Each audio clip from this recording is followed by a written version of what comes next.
अदम बर्दाश्त जे गाल कंदे हज़रत इमाम अबू हनीफा जी गाल कहे। अजु इंतहाई मथियूं गालियूं तो इमाम आज़म अबू हनीफा रहमतुल्लाहि ताला अलैह उन जी ज़ात खां केर वाक़ुफ़ कोने। ओ जवान जह 40 साल इशा जे वुज़ू सां फजर जी नमाज पढ़ी आ।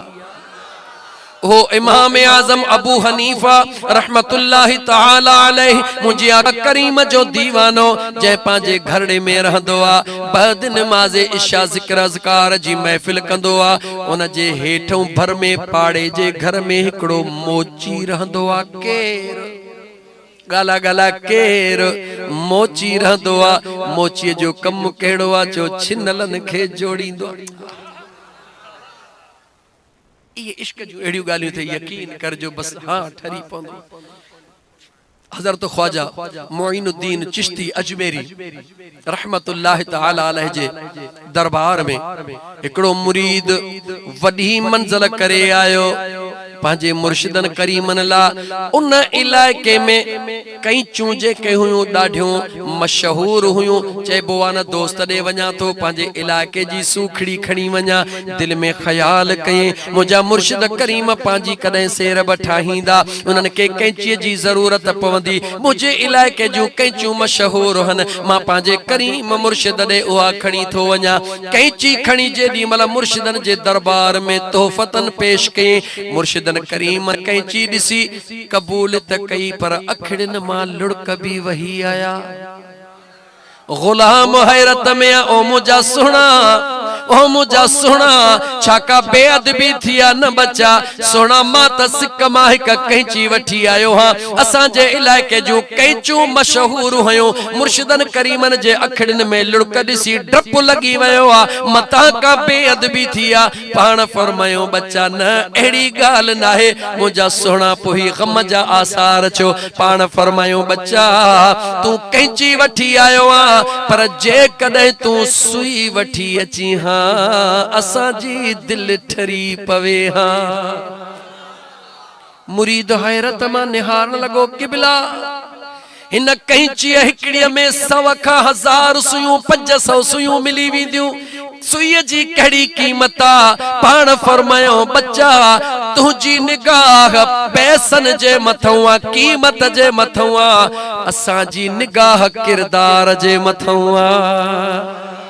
तू कैंची खणी आयो आ कैंची जो कम ठहियल खे डाहण हुंदो आ। जेका सिधी हुंदी आ उनके टुकड़ा टुकड़ा कैंची कंदी आ। असा जो कम डाहण नाहे पर जे सुई खणी अची हां सुई उहा हुंदी आ जेका टुकरन टुकरन खे गड करे सुणो बनाईंदी आ। औलिया अल्लाह जे ज़ात दे औलिया अल्लाह जे किरदार दे मुसलमान तसव्वुर तकर उनन जो सोचूं केडियूं न अजीम हुयूं। उनन जा ख्याल केडा न अजीम हुया। उनन जो मकाम मर्तबो केडो न अजीम हुयो। त मां गाल पे के इमाम आज़म अबू हनीफा जे भर में केर रहंदो हो चो मोची इंतहाई गरीब हुयो। अचानक हो कहे आवारा मानुन जे दोस्ती में लगी वयो। आस्ते आस्ते हुन शराब पीण शुरू कयो। जेडी मल शराब पींदो हो शराब पी अचे घर में ईंदो हो पोचे नाच गाना शुरू कंदो हो शोर शुरू कंदो हो। इमाम आज़म साईं जी इबादत में खलल जरूर पवंदो हो मगर कदे भी जुबान सां उनके न मयार दिनो न छिड़ब दिनो। मौलवी जे घर जे भर में रुगी वडी आवाज में डेक वजाए त जुमे जडे के तो हेडी फतवा जारी कराई। यह हकीकत है या ना अदम बर्दाश्त ना साहब जो मादो कोने गुजिया हेतरी फाटी थी पवे।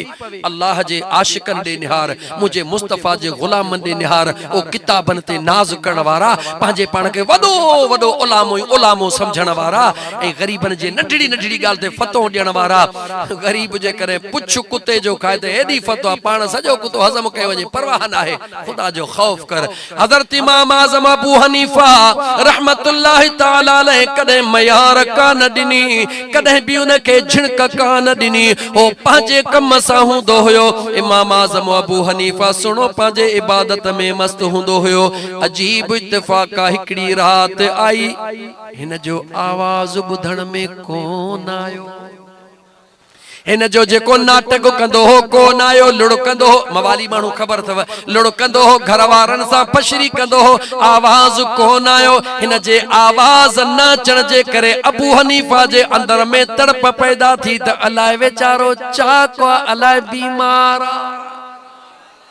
इमाम आज़म अबू हनीफा जेड़े जवान सुबह जो इंतजार कयो। जी सुबह थियो दरड़ो खड़काई उन जे घर जे भातन मां को निकतो। इमाम आज़म अबू हनीफा पुछो दे खबर हे फकीर मोची कादे वयो आ। आवाज कंदो हो अज आवाज कोन आयो। घर वारन नाज सा चयो साईं हाणे फिक्र न कयो यो हमेशा आवाज बंद करे छडियो तो हाणे माफ कजो तमा जे इबादत में रुखनो कोन पौंदो।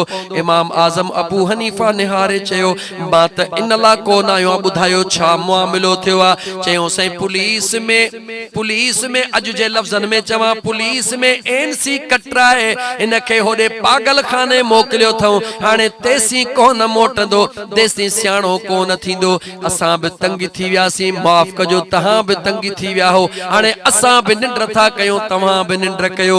घर जा भाती निंड्र करण लगा। इमाम आज़म हनीफा जागण लगो। तवज्जह कर अल्लाह जे कामिलन जे निगाह जे मथा। इमाम आज़म अबू हनीफा ओ दीह गुजारियो ओहा रात इबादत कंदे गुजारी। इमाम आज़म अबू हनीफा ओ जवान होयो जो वक्त जे हाकिम दे कोन वींदो हो। हाकिम पाण हली ईंदो हो हक जो इमाम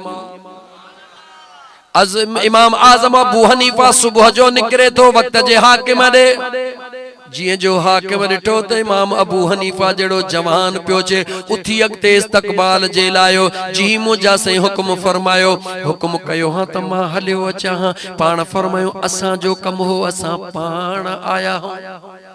किबला हुक्म कयो पाण फरमायो बुधो थो असां जे पाड़े जो हिकड़ो गरीब मोची वेचारो आ उन जे माइटन उन जी एप्लीकेशन कई आ एनसी कटराई आ शिकायत कई आ उन के तवा जेल में बंद कयो आ। हा सही ओ हिया इमाम आज़म अबू हनीफा फरमायो जे कदे मुझी जमानत कबूल कयो त उनके मुझे हवाले कयो। याद रख मुसलमान जय महबूब मुस्तफा जा दीवाना उनन जे मथा जानियो कुर्बान कन जमानतू खणन जन जा घर जा भाती कढी छडी जन के घर जा भाती कडी छडीन। इमाम आज़म अबू हनीफा जेड़ो जवान उनन जी जमानत खणे हे सबूत दई रहयो आ जन जो कोई न हुंदो आ मुझो मुस्तफा उनन जो जामिन हुंदो आ। याद रखी चर दोस्त इमाम आज़म अबू हनीफा वक्त जे हाकिम के चयो जे कदे मुझी जमानत कबूल पवे त इहो मुझे हवाले कयो। सेंतरी जो किबला तवा तो जान कुर्बाना पर ही त हिया पान फरमायो बस घणो न चो जमानत मां तो खणा के तंग को न कंदो। वरी चवा निगाहे वली में वो तासीर देखी बदलती करोड़ों की तकदीर देखी। इमाम आज़म अबू हनीफा वेठान यकदम विया हलिया उनके बुधायो तो इमाम आज़म अबू हनीफा आयो आ डकण लगो तला केड़ी सजा सही ॾियारींदो। जी आयो पाण शफकत जो हथड़ो रखियो बचड़ा तवा जी तबियत सही आ रोई चवे तो हा मुजा साईं पाण फरमायो असां तुजी ज़मानत खईया असां सा गड हल। पूरी तारीख खोले दिसो इमाम आज़म अबू हनीफा अग्या वो मोची शराबी पोया रस्ते में किथे भी इमाम आज़म अबू हनीफा हिक हिकड़ो लफ्ज भी उन सा कोन गाल्हायो। उन जे दड़ा बई गड हुया। पाण फरमायो तू पांजे घरड़े दे वञ आ पांजे घरड़े दे थो वञा। जेडी बलहू पांजे घरड़े दे वयो इमाम आजम अबू हनीफा जदे रात थी आवाज कोन बुधो वरी ख्याल थियो शायद माइट वरी वनी छडे आया।